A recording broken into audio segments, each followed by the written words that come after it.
I also welcome and greet you all, both our visitors and our congregation, to St. John's Church of Faith, and I'm very happy that you have decided to join us this morning, and I'm honored to be here with you today. As Pastor Lloyd, I think he mentioned, I wasn't listening, sorry. This is my assistant today, Reverend Patricia Nice, and our hope is that you will enjoy today's service, but most importantly that you will learn from the experience. We would like to dedicate this service to all branches of the armed forces, our servicemen and women, and all locations all over the world. And now I'd like to invite you to bow your heads for the opening prayer. Father, Mother God, we are thankful for this beautiful day, and we appreciate all the guidance that you have given us, past, present, and future. We ask for your healing to be felt among all over the nations. We ask that they notice this healing energy as well, whether they're in need of a serious healing or a minor healing. Doesn't matter, just so long as they feel the healing energy and accept it. We ask all this in your holy name, and we thank you. Amen. And now please join us in the singing of the first hymn, number 40. If you would, feet flat on the floor, close your eyes and take some nice, long, cleansing, deep breaths. Get yourself centered, rooted into the earth, deep into the heart of Mother Earth, and relax. Feel every part of your being relaxing, relaxing, relaxing. Nice deep breaths. And I ask you to feel divine love from the Creator move down from your crown and into your heart. The divine love moves from your heart and into a sphere which is right in front of your heart. The sphere can be a small one or a large one, however you see it. It can be made out of crystal. It can be made out of anything you'd like it to be made out of. The divine love moves from your heart and into this sphere. There's a bright white light. The light radiates from your heart into the sphere. And visualize this light moving into it. Again, keep yourself grounded and rooted deeply into Mother Earth. From Gaia, the Great Mother, Mother Earth energy moves up through the soles of your feet, through your body and into your heart. The energy radiates from your heart and into the sphere as a bright green light, Mother Earth energy light. Now, from your heart place the energy of someone that you love dearly.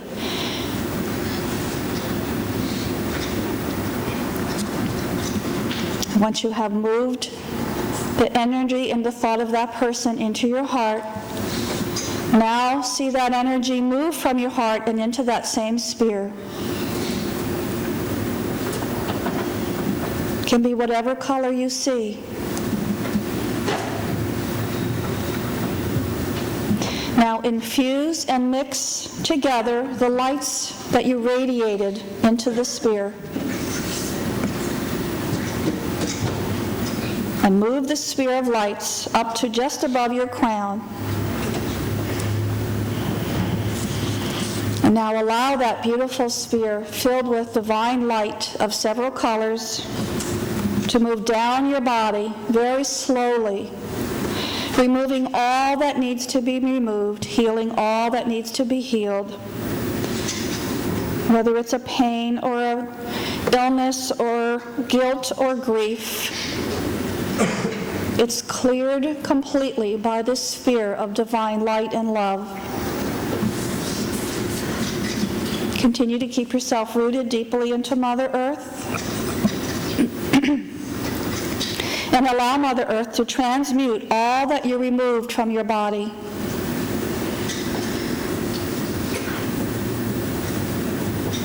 Now breathe 3 times up from Mother Earth into the soles of your feet and up through your entire body. 3 deep breaths from Mother Earth through your body.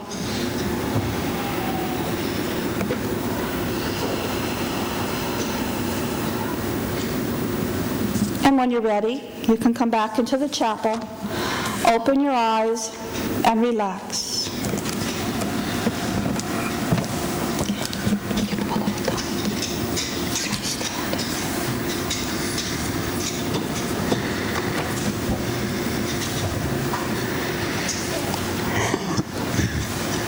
And when you feel you're able to, we'd like you to stand for the Lord's Prayer.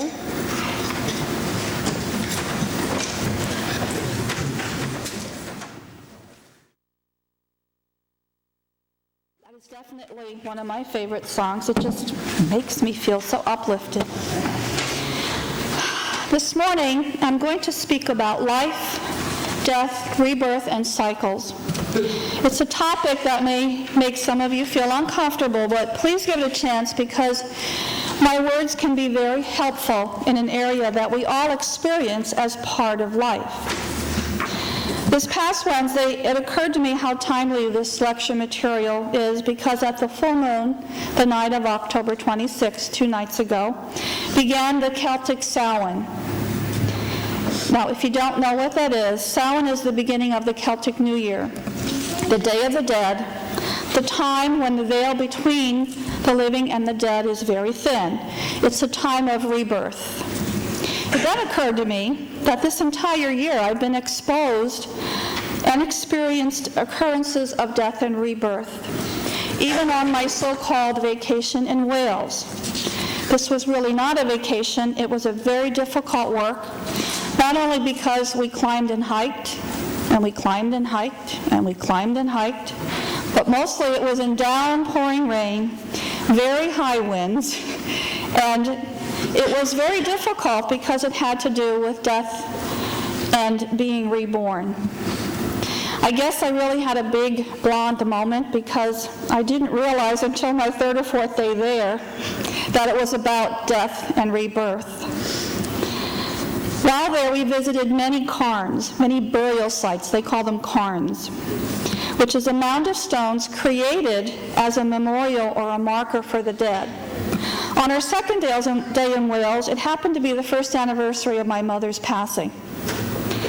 I did a little ceremony of my own that morning, and later the group climbed down under a huge rock, a cairn, and performed a special ceremony honoring death and birth with special mention and chanting for my mother. It was very, very beautiful and very calming.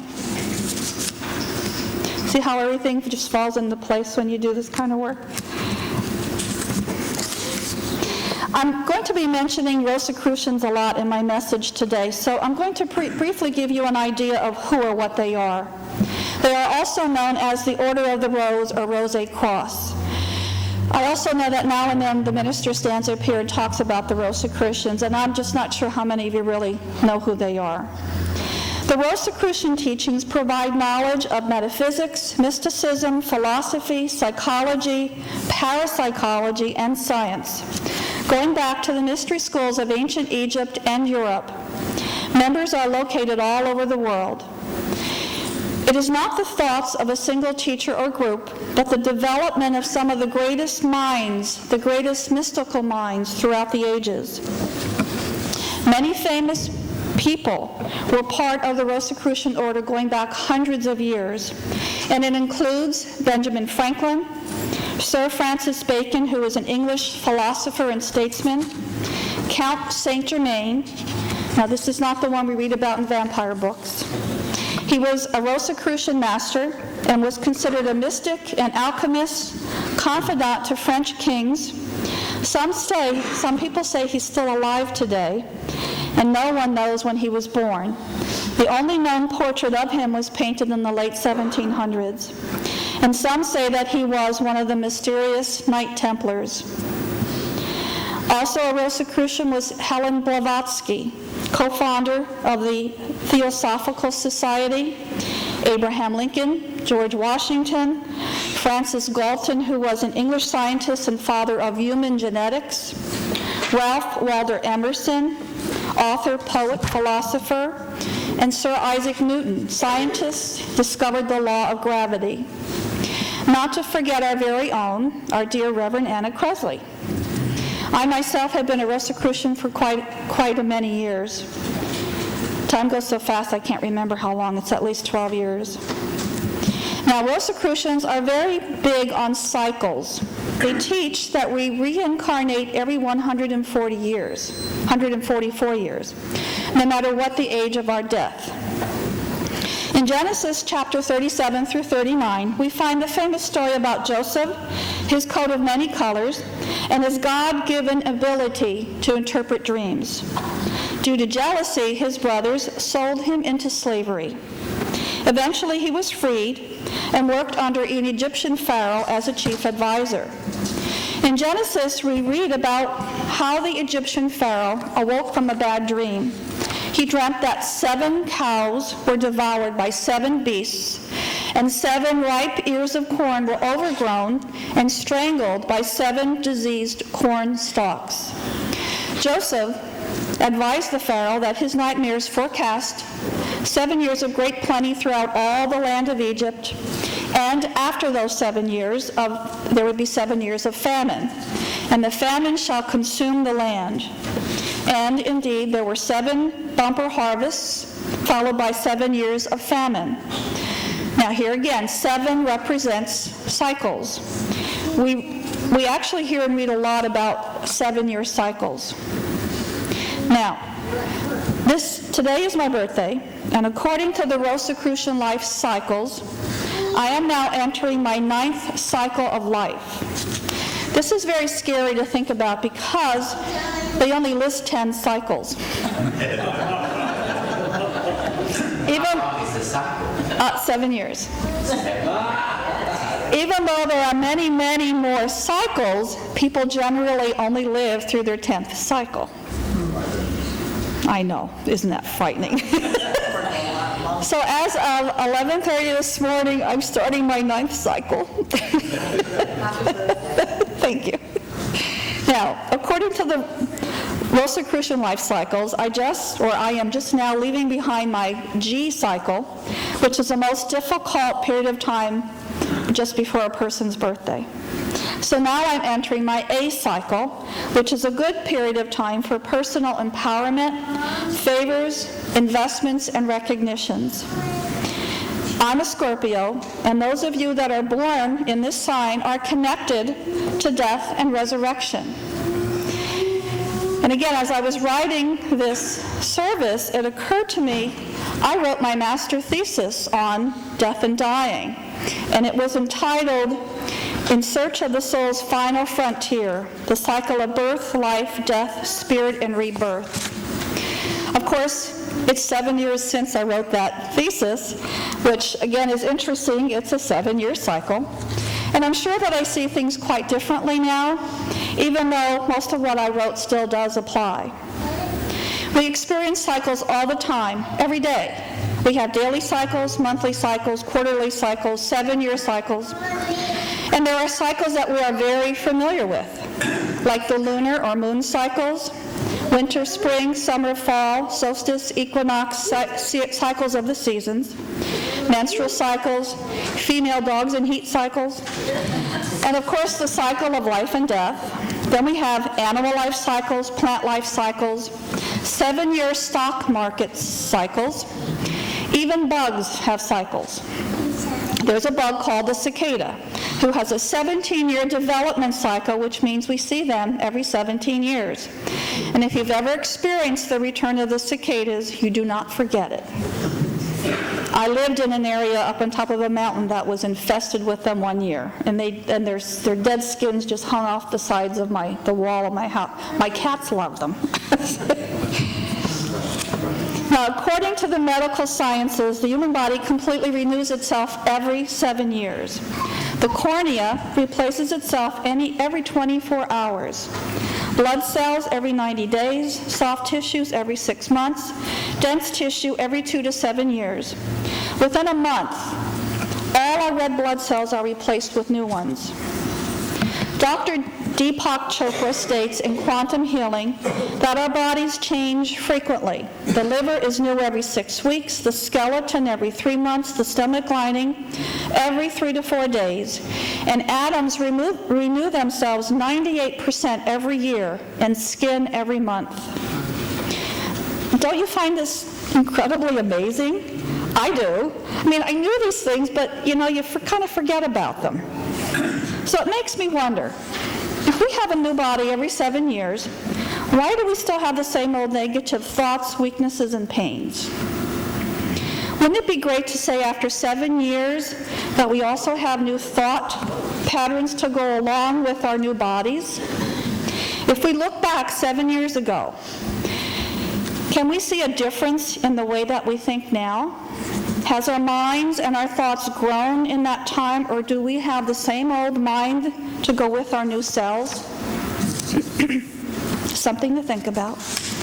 Have we become more positive and let go of some of those old, poisonous, harmful negatives? The cells of our body may renew themselves over time, but our thoughts can only change if we choose to change them. We've all heard this many, many times. Author Gene Walters tells us, it has been scientifically proven that there is nothing in the body that causes it to age. We age in appearance and attitude primarily because we believe we're supposed to. This is a subconscious thought. Our subconscious mind gets us into a lot of trouble. We've been programmed to look and act a certain way at specific times of our lives. We believe and accept age, and therefore we get old. We are easily affected by the power of the spoken word and talked out of what we are capable of doing. Now, I read somewhere that a cockroach, if it breaks one of its 6 legs, it grows another. And that a rhinoceros can regrow its horn at a rate of 3 inches per year. Now, if animals are able to do this, maybe it's because they don't understand English when they're told that they can't do it. In the book, The Keys of Enoch, it clearly tells us that we have the ability to regrow a limb or an organ. The other day I was putting on my makeup using a makeup mirror that is magnified by 10, which means I could really see my wrinkles big time. It occurred to me that since our conscious, unconscious, and subconscious minds are affected by what we read and hear, if we could somehow not allow these things to affect our minds, such as the thought that just because we are up in age, we have to get wrinkled and walk funny, we could age without growing old. I like that idea. Anybody here not like that idea? Death is part of life. It is part of life. It's a transition, a rebirth. When we lose something or someone that we love very much, how often do we hear, time will heal the pain, or time heals all things? For most, this is true, but it's not true for everyone. Each of us grieves in different ways, and no one way is right. What is right is that we allow everyone to grieve in their own way, in their own time, and we don't force them to get over it. Saying get over it actually makes it more difficult to get over. I feel it does anyway. What they actually need is a good friend to listen to them. It's important that we support them in their grief, and if they ask, and only if they ask, we guide them in their grief. This is not only the work of a psychologist or a minister, this is everyone's work. So often after the death of a loved one, especially our parents, we feel like we've been abandoned. But just because they are no longer physically here with us does not mean that the love between us is not just as strong. They can give us messages, such as flickering lights, your PC going haywire, the phone ringing. Often the messages involve electrical things because electricity is energy, spirit is energy, and we are energy. Sometimes we may hear something whispered to us upon waking in the morning or while in the shower. Sometimes we smell a fragrance that we can associate with a deceased loved one. This is their way of providing comfort to us and helping us through our grief. Accept these messages as they are gifts to you. Smile, thank them, and go on living and loving. This is what they would want us to do. We are all born, we grow, we mature, and then we die. Humans do it, animals do it, plants do it, even love affairs, business ventures, and economies do it.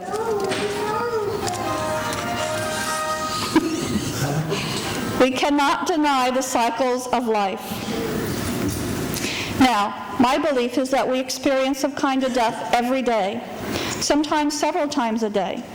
Much like a butterfly, we can be free to be rebirthed into something new. In 1 Corinthians chapter 15, St. Paul tells us, I die every day.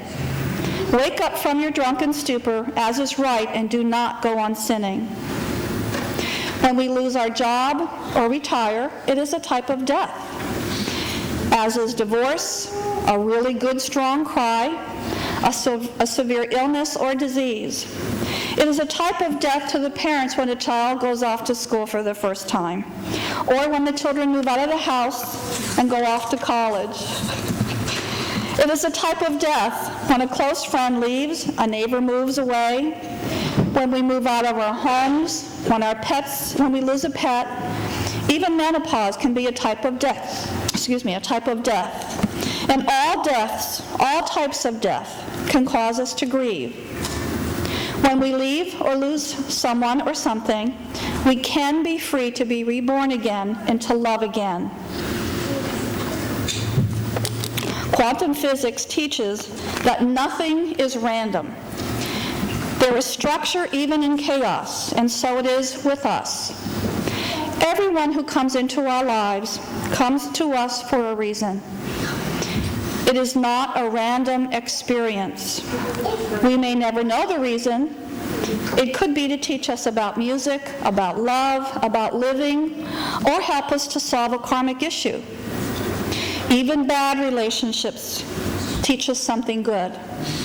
The best thing is to find that something, as it really helps us to go on and to get past it. Now, sleep, we all love to sleep. Sleep is another form of death. Sleep and death are brothers is an ancient Greek proverb that means that the same events that take place in death also takes place in sleep.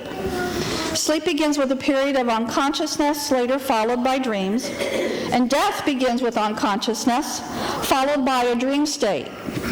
Yes, it's deeper and more real than that of sleep. After sleep, we return to the same body.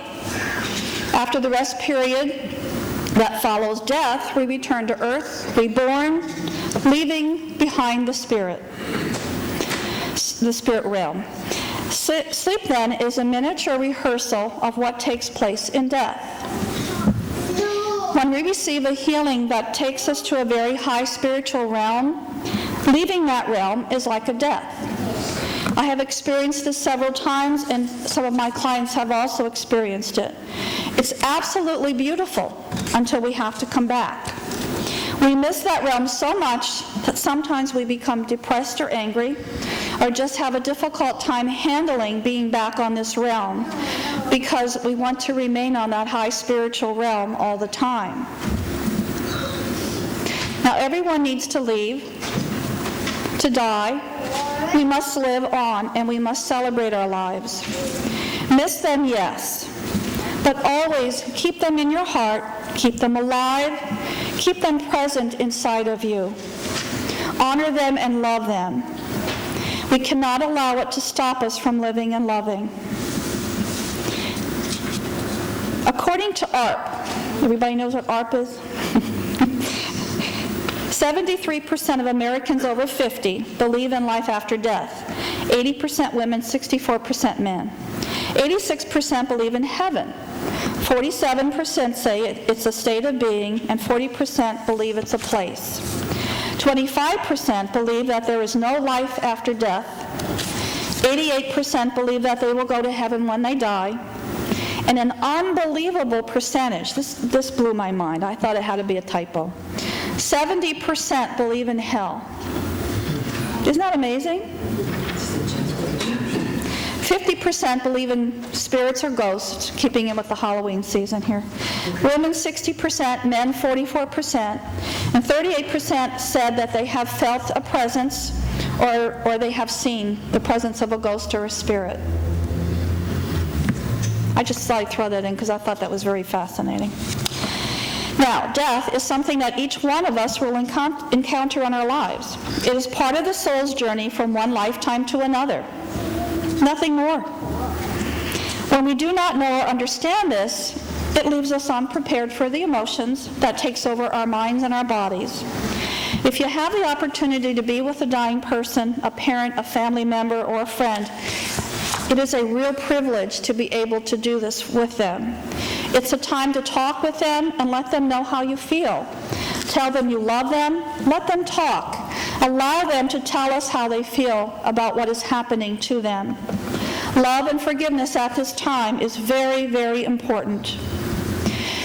You know, none of us have had perfect childhoods. I don't know anyone who came from a family that was not dysfunctional in some way. And that's why I laugh whenever I hear about dysfunctional families. That's everybody. That is why we're together as a family, to work these issues out, that we must work them out or we'll have to come back to them. Love never runs out. There is so much love that it enables us to move on after life's many deaths, and we can go on to love others. You will not forget about those you lost, so stop trying to forget. Think of them often, keep them in your heart, and continue to love them. We, as humans, prepare for our future all our lives, don't we? Yet we seem to meet the next life, our spirit life, totally unprepared. And we in this church, we try to help people with that sort of thing. So how do we prepare for our next life, be it in the spirit realm or being reincarnated into our next life? To answer that, I'd like to share with you words about this from His Holiness, the Dalai Lama. He says, there is a very good reason to be prepared for death. From a Buddhist point of view, the actual experience of death is very important. Although how or where we will be reborn is generally dependent on karmic forces.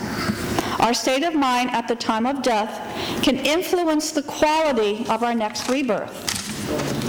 So at the moment of death, in spite of the great karma we have accumulated, if we make a special effort to generate a virtuous state of mind, we may strengthen and activate a virtuous karma and so bring about a happy rebirth. This is the Dalai Lama. My belief is that it's never too late. We can begin now to live our lives with joy, love, and peace, not with anger and sadness, not always needing to have the last word, not always having to be in the spotlight, not always needing to be in control, but by praying and meditating, by helping others, being kind to others, working to create a better home, church, job, and life in general for ourselves and for others. By doing things like this, we will be prepared to move on to our next life in spirit form or in reincarnation in a most profound, joyous, and amazing way. Thank you.